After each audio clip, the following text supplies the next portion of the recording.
The NFL didn't just witness history that night, it witnessed a moment that caught almost everyone off guard.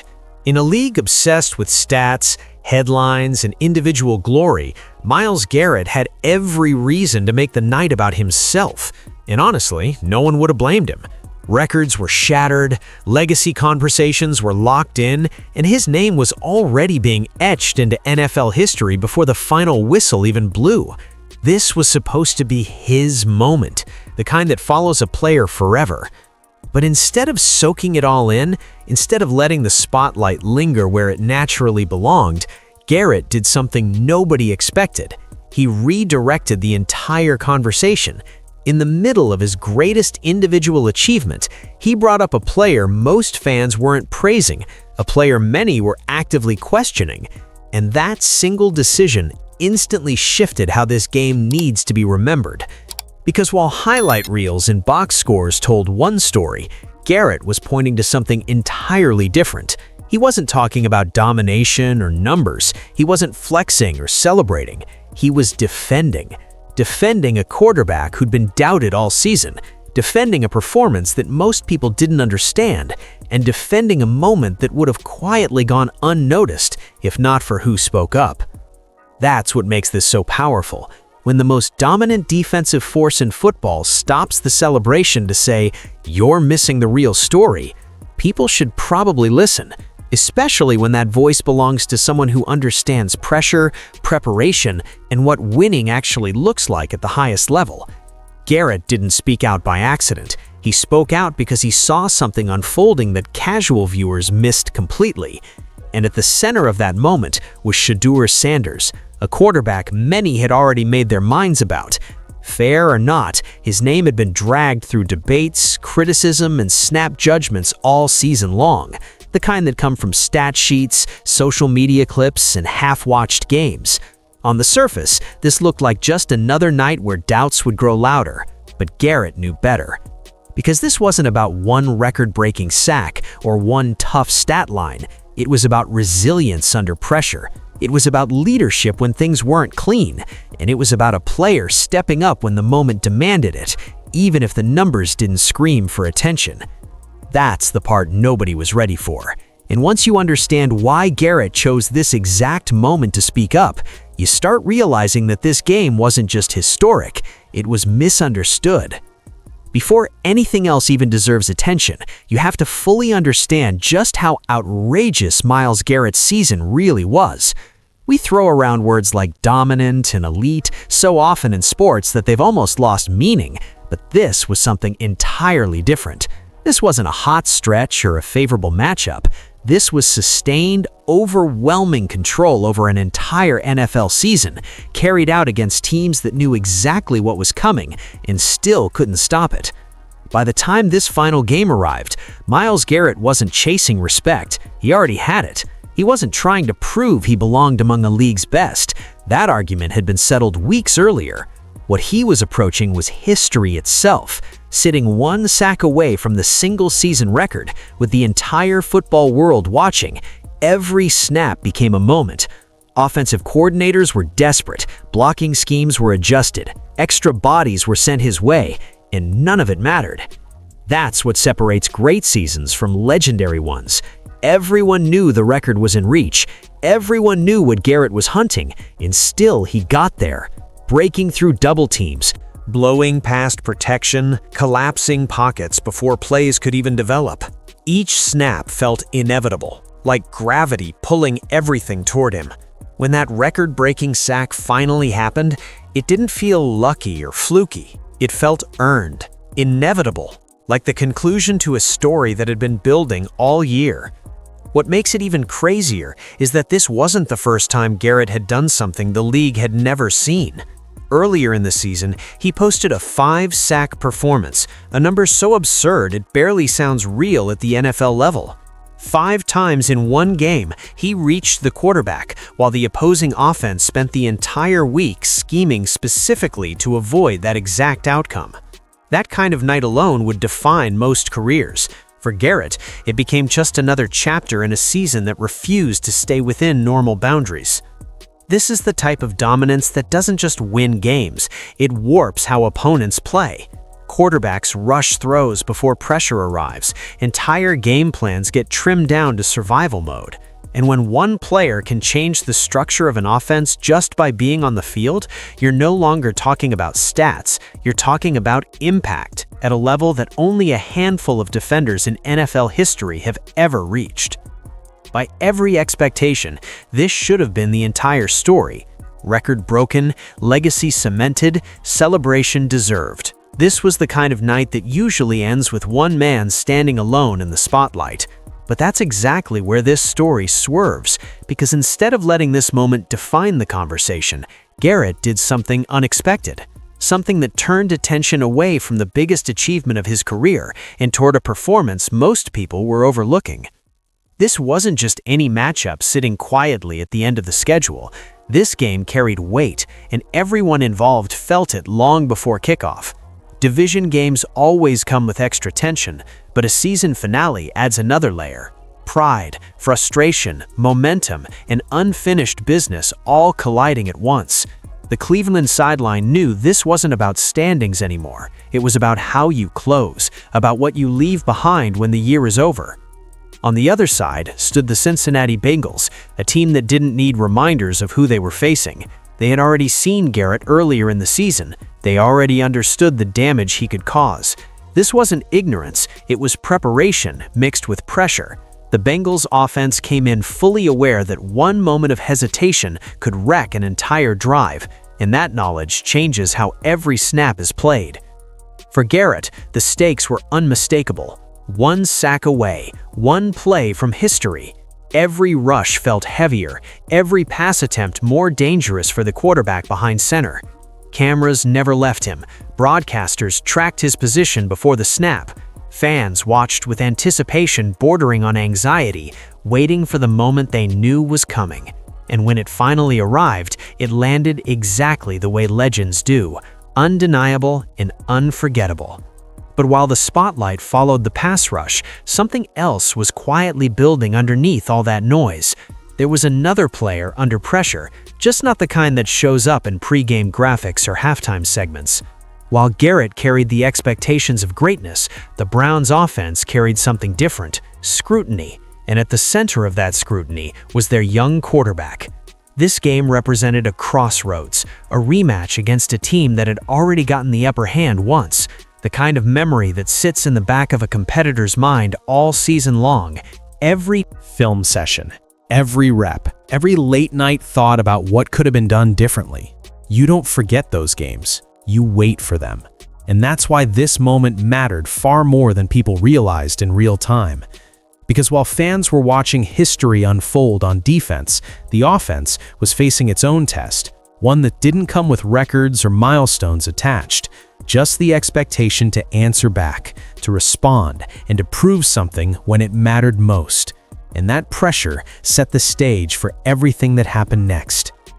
Few players walked into this game carrying more divided opinions than Shedeur Sanders. Depending on who you asked, he was either a young quarterback still finding his footing or someone already labeled as overhyped, exposed, or not built for the moment. There was almost no middle ground. Every throw, every drive, every mistake had been magnified all season, dissected online, and reduced to quick takes that rarely told the full story. What made it worse was timing. This wasn't a random mid-season matchup where struggles could be brushed off or chalked up to growing pains. This was the final game, the one that lingers all offseason, the one people remember when narratives get locked in and opinions harden. Fair or not, Sanders was stepping onto the field knowing that whatever happened next would echo for months. And the pressure wasn't just external. This was a rematch, and those are personal, especially for competitors. The first meeting against the Bengals hadn't gone the way he wanted, and quarterbacks don't forget games like that. They replay them, they sit with them, they study every missed opportunity and every breakdown, waiting for another chance to answer back. This wasn't about redemption headlines, it was about proving to himself that he'd grown since the last time these two teams lined up. Yet despite all of that, most people didn't come into this game curious about what Sanders might show. They came in ready to judge, ready to confirm what they already believed. Any hesitation would be labeled as weakness. Any stat that didn't shine would be used as evidence. And if things went sideways, the criticism was already written. That's what made this situation so volatile. Sanders wasn't just playing a defense, he was playing against perception, against impatience, against a league where young quarterbacks are expected to either shine immediately or quietly fade into irrelevance. And the margin for error in a moment like this is razor thin. Which is why what unfolded next caught so many people off guard.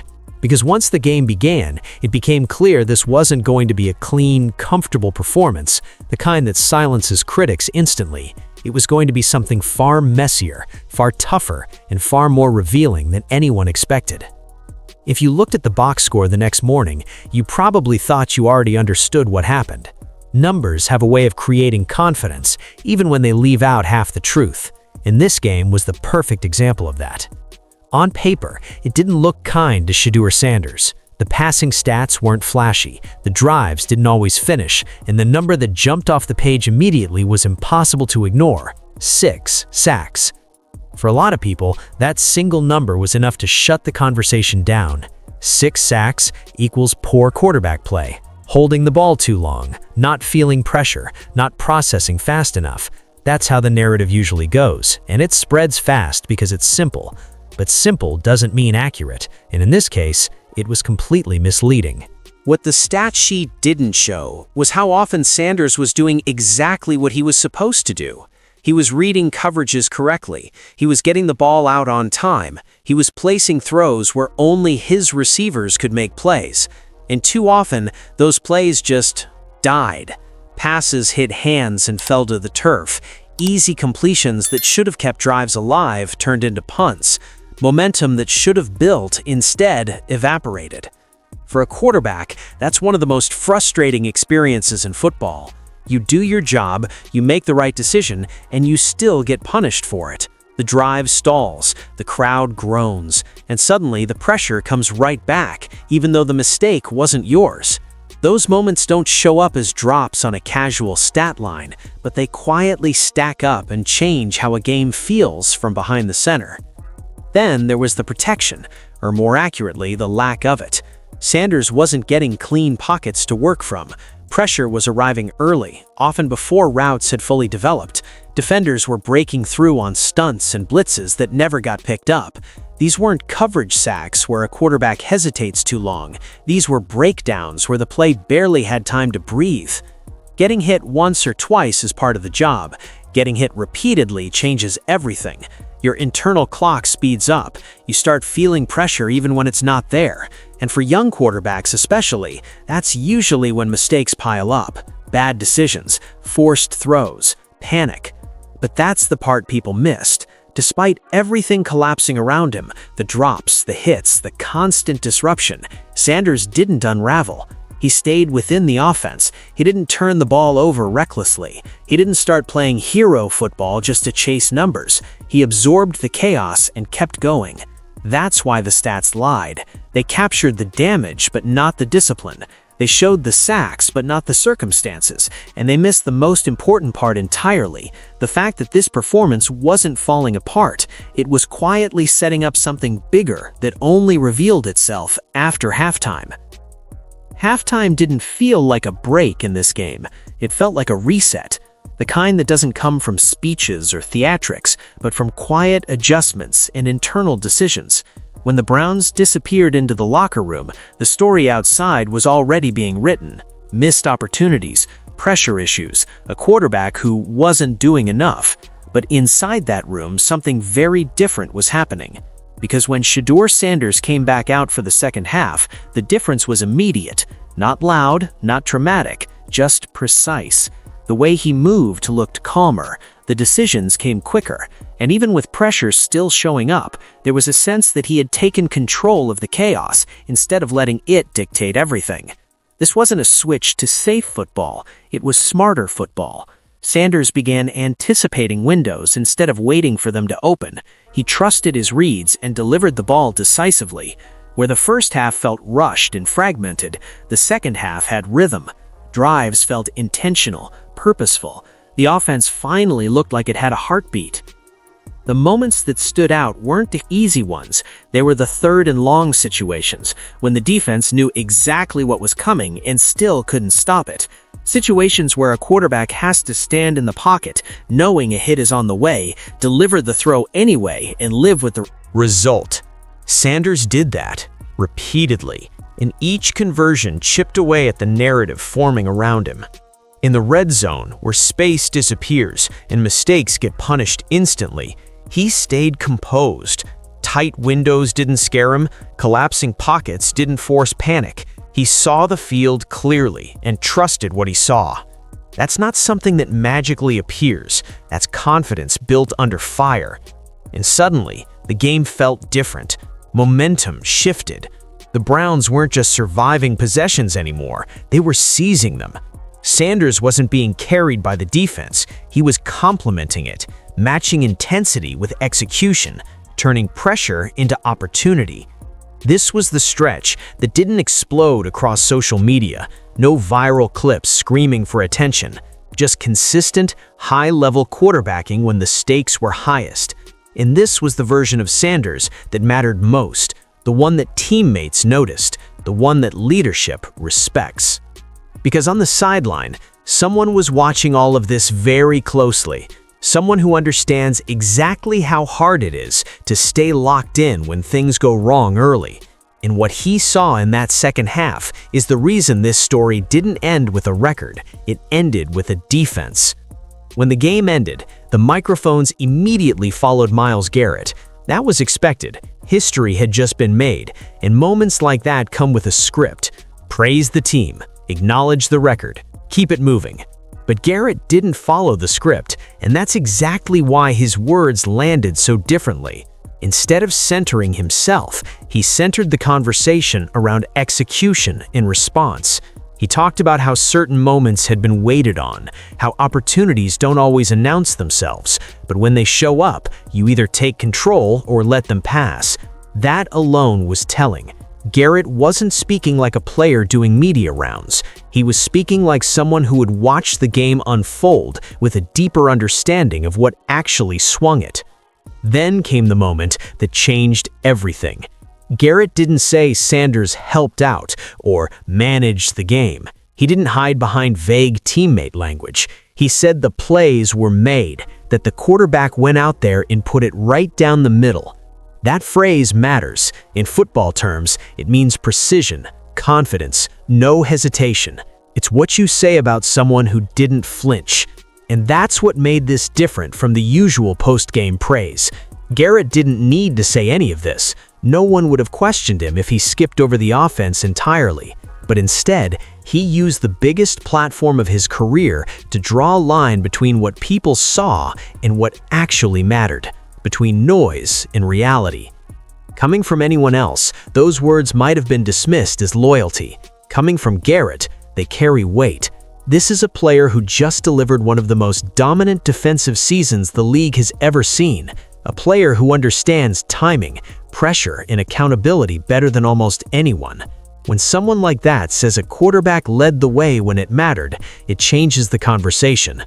What Garrett was really doing was pushing back against lazy narratives, against the idea that box scores tell the full story, against the rush to assign blame without understanding context. He saw past the sacks, past the drops, past the surface-level judgment, and he made sure everyone else had to at least consider what he saw. That's leadership in its clearest form. Not loud, not performative, just deliberate. Garrett knew exactly what he was doing with those words. He was telling anyone willing to listen that this game wasn't decided by one historic play. It was decided by who responded under pressure when everything could have fallen apart. What Myles Garrett did in that moment said just as much about the locker room as it did about the game itself, because power inside an NFL locker room doesn't come from titles or contracts, it comes from respect. And when the most respected voice in the room chooses to speak up for someone else, that message travels fast and hits deep. This wasn't a casual compliment, this was a tone setter. Garrett understood that narratives don't just live on social media or television panels. They find their way into buildings, into meetings, into how players are perceived internally. By publicly backing his quarterback, he wasn't just defending a performance, he was drawing a line. He was telling everyone watching that effort, resilience, and accountability matter more than clean stat lines. Inside a locker room, moments like that change dynamics. Younger players listen, veterans take note, coaches feel reinforced. When a leader who's already proven himself at the highest level shows that kind of trust in a teammate, it creates a ripple effect. Suddenly, the quarterback isn't just the guy under center, he's the guy the leader believes in, and that belief carries weight you can't fake. This also speaks volumes about the culture the Cleveland Browns are building. Great teams don't just celebrate success, they protect growth. They understand that development isn't linear and that adversity doesn't disqualify you, it sharpens you. Garrett choosing to uplift rather than deflect shows an organization leaning toward accountability instead of convenience. It would have been easy for Garrett to enjoy the moment alone, no one would have questioned it, but elite locker rooms don't operate on what's easy, they operate on what lasts. Leadership isn't about grabbing the spotlight, it's about knowing when to redirect it, and Garrett redirected it toward the future.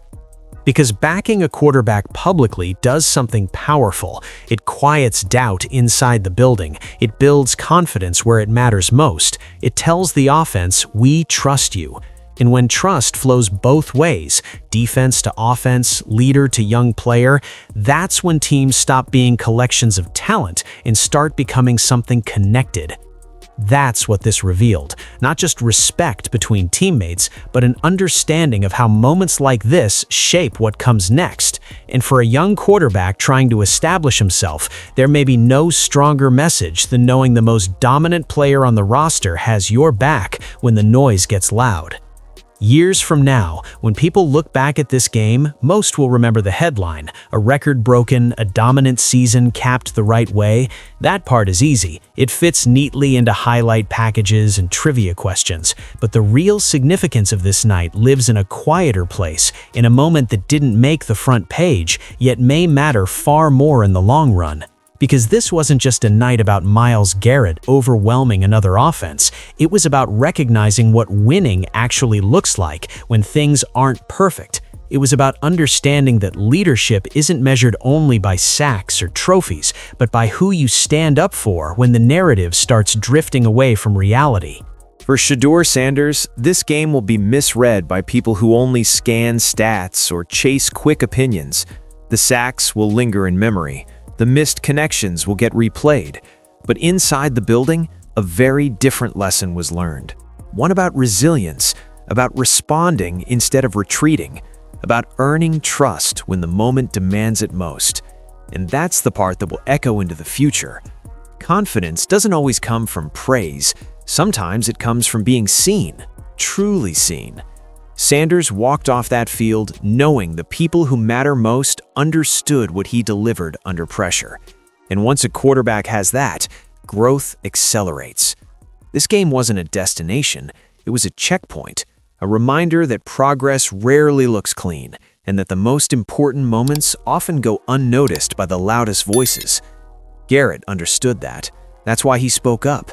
He knew this night wasn't just about what happened, it was about what it could become. And when history is eventually written the right way, this won't just be remembered as the game where a record fell.